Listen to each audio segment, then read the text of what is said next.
مدینہ منورہ کی خفیہ زیارات کو آپ کے سامنے لانے کا فقط ایک ہی مقصد ہے۔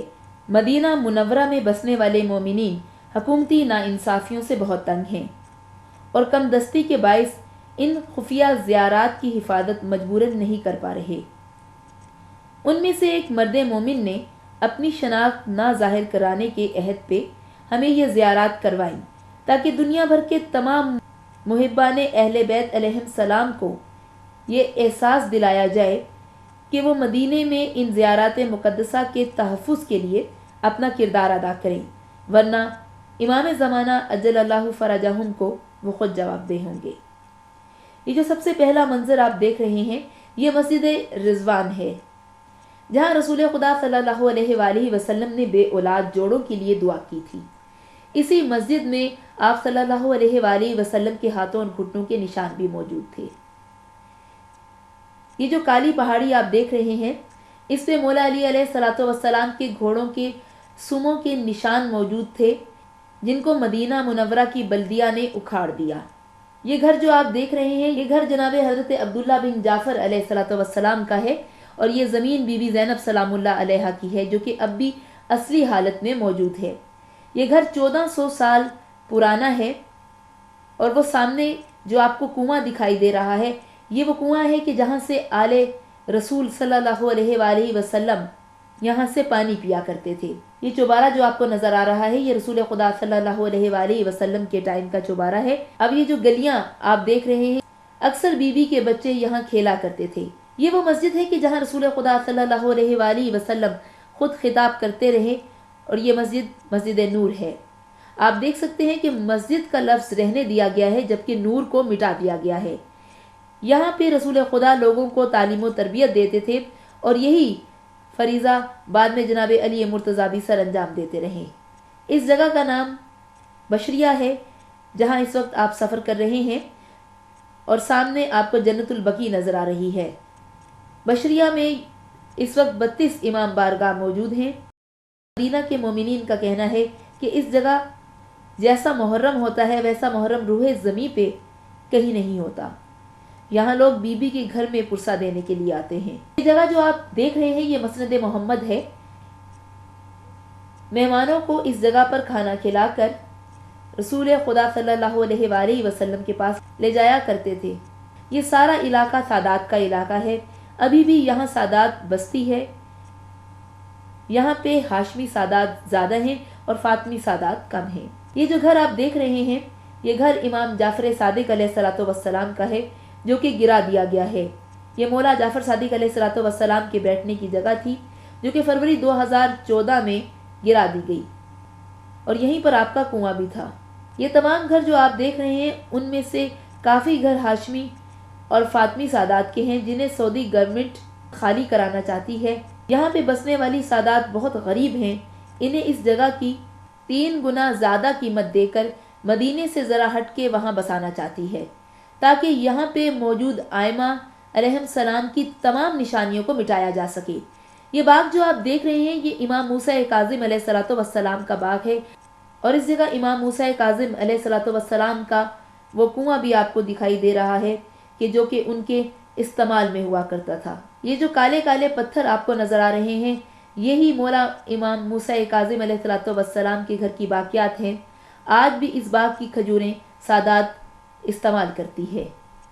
یہ وہ راستے ہیں جہاں رسول خدا صلی اللہ علیہ وآلہ وسلم گزرا کرتے تھے، اور اسی جگہ پہ زوجہ رسول بی بی ماریہ قبطیہ کا بھی گھر ہے، اور ساتویں امام موسیٰ کاظم علیہ الصلوۃ والسلام کی زوجہ بی بی نجمہ خاتون مادر امام رضا علیہ الصلوۃ والسلام کی قبریں بھی موجود ہیں۔ یہ جو آپ راستے دیکھ رہے ہیں یہاں سٹریٹ لائٹس بھی نہیں ہیں۔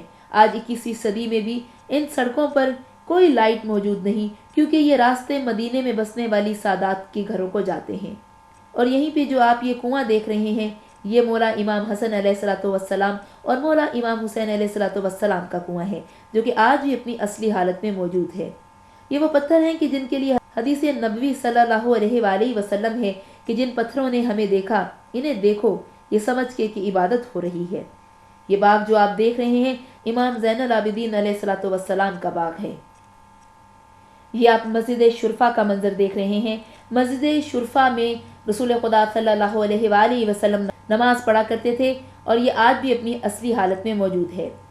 سعودی عرب میں رہنے کے باوجود اب ایسا قانون آ چکا ہے کہ ان سادات کے شیعہ بچے جو کہ بہت پڑھے لکھے ہیں لیکن کسی بھی اچھی پوسٹ پر انہیں نوکری نہیں دی جاتی، ان کے بچے آج بھی بڑے بڑے ہوٹلوں میں گیٹ کیپرز کی نوکریاں سر انجام دے رہے ہیں۔ اور اسی مرد مومن نے ہمیں مزید بتایا کہ ایک ایسا بھی قانون یہاں پر متعارف کروایا جا رہا ہے، اب ان نوجوانوں کی شرٹس پر شیعہ لکھا ہوگا۔ اب جس مقام سے آپ گزر رہے ہیں یہاں پہ سب بلالی بستے ہیں۔ یہ محلہ حضرت بلال حبشی کا محلہ کہلاتا ہے کہ جہاں پر آج بھی ان کی اولادیں بستی ہیں، اور ان کے بارے میں مشہور ہے کہ مدینے میں ان جیسے مولا کے ماتمی شاید ہی کہیں اور ہوں۔ یہ جو منظر آپ دیکھ رہے ہیں یہ کائنات کی بہت بڑی جگہ ہے۔ یہ سامنے والا گھر مولا سجاد علیہ الصلوۃ والسلام کا ہے کہ جب آپ کربلا سے واپس آئے تو یہ آپ کے بیٹھنے کی جگہ تھی۔ ایک آپ کے رونے کی جگہ ہے جسے بیت الحزن امام سجاد علیہ السلام کہتے ہیں۔ یہ جگہ آپ کے بیٹھنے کی جگہ ہے کہ جب مولا کربلا سے واپس آئے تو اس گھر میں مولا کو رکھا گیا کہ جس کے بارے میں امام سجاد علیہ السلام نے یہ کہا کہ کیا اب بھی میری قید ختم نہیں ہوئی۔ یہی وہ مقام ہے کہ جہاں پر لوگ آپ سے پوچھا کرتے تھے کہ مولا کربلا میں آپ کے ساتھ کیا ہوا، اس پر کبھی مولا جواب دیتے اور کبھی غش کھا کے گر جاتے تھے۔ یہ باغ جو آپ دیکھ رہے ہیں یہ باغ امام زین العابدین علیہ الصلوۃ والسلام ہے جو کہ آج بھی اپنی اصلی حالت میں موجود ہے۔ یہ باغ جو آپ دیکھ رہے ہیں، ایک مرتبہ کسی شخص نے رسول خدا صلی اللہ علیہ وآلہ وسلم کو دعوت دی اور یہ باغ بی بی فاطمہ الزہرا سلام اللہ علیہا کو ہدیہ کر دیا۔ بلال حبشی بھی آن حضرت صلی اللہ علیہ وآلہ وسلم کے ہمراہ تھے۔ انہوں نے کہا یا رسول اللہ آپ کو مبارک ہو، آپ کی بیٹی کو یہ باغ تحفے میں ملا ہے۔ اما فضا نے سن لیا اور بی بی فاطمہ الزہرا سلام اللہ علیہا کو بتایا کہ بی بی بلال کو بہت خوشی ہوئی کہ آپ کو یہ باغ ملا ہے۔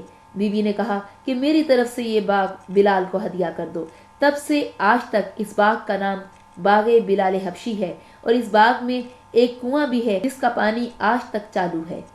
یہ دیواریں جو آپ لوگ دیکھ رہے ہیں یہ دیواریں 1400 سال پرانی ہیں اور یہ بیت الشرف کی دیواریں ہیں۔ بیت الشرف وہ جگہ ہے کہ جہاں امام حسین علیہ الصلوۃ والسلام نے اپنی بیٹی سے گفتگو کی تھی جب مولا علیہ السلام نے مدینہ چھوڑا، اور مولا نے آخری خطبہ یہیں پر دیا تھا۔ یہ وہ خطبہ ہے کہ جس کے بعد بی بی زینب سلام اللہ علیہا نے بھائی کو پکڑ کر کہا کہ آگے بہت منزل ہے، یہاں پہ اپنی بیٹی سے گفتگو کی۔ بیٹی نے کہا کہ بابا آپ مجھے اپنے ہمراہ کیوں نہیں لے کے جا رہے؟ جس پر مولا نے جواب دیا ہاں بیٹا آپ میرے ساتھ نہیں جا سکتی، میں امامت کی نگاہ سے دیکھ رہا ہوں۔ بیٹی نے سوال کیا کہ بابا جب اتنی عورتیں آپ کے ساتھ جا سکتی ہیں تو میں کیوں نہیں جا سکتی؟ جس پر مولا نے اپنی دستار اپنے ہاتھ میں پکڑ کر کہا کہ پروردگار یہ بھی میرے امتحان میں شامل ہے کہ میری بچی میرے سے یہ سوال کرے کہ بابا میں کیوں نہیں آپ کے ہمراہ جا سکتی۔ مولا حسین علیہ السلام نے برملا بیت الشرف میں جتنے بھی لوگ کھڑے تھے سب کو کہا دیکھو کائنات کی ہر عورت بازار جائے گی لیکن میری ماں بازار نہیں جا سکتی۔ یہ سغرا میری ماں کی شکل ہے، اگر یہ بازار میں آئی تو قیامت آ جائے گی۔ یہاں سے بی بی واپس مدینہ الرسول چلی گئی۔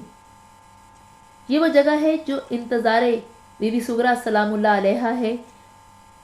یہاں پر بی بی مولا علی اکبر علیہ الصلوۃ والسلام کے پیروں کے نشانوں پر بیٹھی رہتی تھی۔ یہاں پہ آج سے 3 سال پہلے ایک گھر تھا کہ جو کہ سادات کی ملکیت تھا۔ سادات نے غربت کے ہاتھوں تنگ آ کر اسے غیر مومن کو بیچ دیا، اس نے مکان گرا دیا اور اب اسے کسی اور مقصد کے لیے استعمال کرنا چاہتا ہے۔ مدینہ کے مومنین نے تمام محبان اہل بیت سے اس مقام کو بچانے کے لیے درخواست کی ہے۔ ان کا کہنا ہے کہ اس جگہ کو خرید کر عزا خانہ فاطمہ بنت اسد قائم کر کے مقام انتظار سغرا کو بچا لیا جائے، کہ یہ وہ مقام ہے کہ جہاں پر بی بی سغرا جب تک زندہ رہیں اپنے ہاتھوں میں پانی لے کر وہاں جا کر بیٹھ جاتی تھی اور سوال کرتی تھی کیا وہ قافلہ دیکھا کہ جس میں چھوٹے چھوٹے بچے ہوں۔ یہ جو پست قد کھجور کا درخت آپ دیکھ رہے ہیں یہ امام حسن علیہ الصلوۃ والسلام اور امام حسین علیہ الصلوۃ والسلام کے لیے خدا نے خصوصاً بھیجا۔ جب رسول خدا صلی اللہ علیہ وآلہ وسلم اپنے نواسوں کے ہمراہ باغ میں جاتے تھے تو کھجور کا درخت دراز قد ہونے کی وجہ سے مولا حسن علیہ السلام اور مولا حسین علیہ السلام کھجور تک رسائی نہ حاصل کر پاتے، تو فوراً خدا نے حکم دیا کہ پست قد ہو جا۔ یہ کھجور کا درخت آپ دیکھ سکتے ہیں کہ اس پہ پھل کتنا نیچے اگا ہوا ہے کہ جسے آسانی سے بچے بھی توڑ سکتے ہیں۔ یہ جو مقام آپ اب دیکھ رہے ہیں، یہیں پر بی بی فاطمہ الزہرا سلام اللہ علیہا کا عقد ہوا تھا۔ یہ بی بی فاطمہ بنت اسد سلام اللہ علیہا کا گھر ہے۔ اس علاقے میں تمام مومنین بستے ہیں۔ اس علاقے کو طریق رد شمس کہتے ہیں۔ یہ جو آپ باغ دیکھ رہے ہیں، یہ حضرت ابو ذر غفاری کا باغ ہے۔ حضرت ابو ذر غفاری امیر ترین شخص تھے، لیکن انہوں نے اپنی تمام جائیداد سادات کو دے دی اور آخری دم تک انہی کے غلام بن کے رہے۔ یہ مکان جو آپ دیکھ رہے ہیں، یہ حضرت ابو ذر غفاری کا گھر ہے۔ یہ جو کالی دیواریں آپ دیکھ رہے ہیں، یہاں وہ لوگ بسا کرتے تھے کہ جب رسول خدا صلی اللہ علیہ وآلہ وسلم اکثر امام حسین علیہ السلام کو اپنے ہاتھوں میں لے کر فرمایا کرتے تھے کہ اگر کبھی میرے حسین علیہ السلام پہ کوئی وقت آ جائے تو میرے حسین کا ساتھ دینا۔ یہی وہ انصار الحسین ہیں جو کربلا میں مولا حسین علیہ السلام کے ہمراہ گئے اور پھر واپس نہ آئے۔ یہ باغ جو آپ دیکھ رہے ہیں، یہ شمون یہودی کا باغ ہے جہاں مولا علی علیہ السلام مزدوری کیا کرتے تھے۔ یہ گھر جو آپ دیکھ رہے ہیں، یہ گھر خصوصاً کمبر نے مولا علی علیہ السلام کے لیے تعمیر کیا تھا اور کہا کرتے تھے کہ کبھی ایک دن تو مولا میرے گھر تشریف لائیے۔ یہ باغ جو آپ دیکھ رہے ہیں، یہی وہ باغ ہے جہاں رسول خدا صلی اللہ علیہ وآلہ وسلم امام حسن علیہ السلام اور مولا حسین علیہ السلام کے ساتھ یہاں آیا کرتے تھے۔ جب ان درختوں کے پتے مولا حسن علیہ السلام اور مولا حسین علیہ السلام کو چھوا کرتے تھے تو دونوں بھائی خوش ہوتے تھے۔ ان دونوں بھائیوں کو خوش دیکھ کر ان کے نانا رسول خدا صلی اللہ علیہ وآلہ وسلم خوش ہوا کرتے تھے۔ اور یہیں پر امام حسین علیہ السلام کے بیٹھنے کی جگہ بھی موجود ہے۔ اور اسی باغ کے پودے 10 محرم سن 61 ہجری کو جب ملائکہ نے آسمانوں پہ شور مچایا کہ امام حسین علیہ السلام عرض کربلا پہ شہید ہو گئے، تو مدینے میں موجود یہ درخت چیخ مار کر پھٹ گئے تھے۔ درختوں کی فطرت کو پروردگار نے مولا حسن علیہ السلام اور مولا حسین علیہ السلام کے لیے بدل دیا۔ اگر کوئی بدل نہ سکا تو مسلمان اپنے آپ کو بدل نہ سکا۔ انہی انصار حسین علیہ السلام کے لیے بی بی فاطمہ الزہرا سلام اللہ علیہا نے فرمایا کہ میرے بیٹے حسین علیہ السلام کے لیے جو شہید ہوا، ہم اپنے بیٹوں سے پہلے انہیں جنت میں دیکھیں گے۔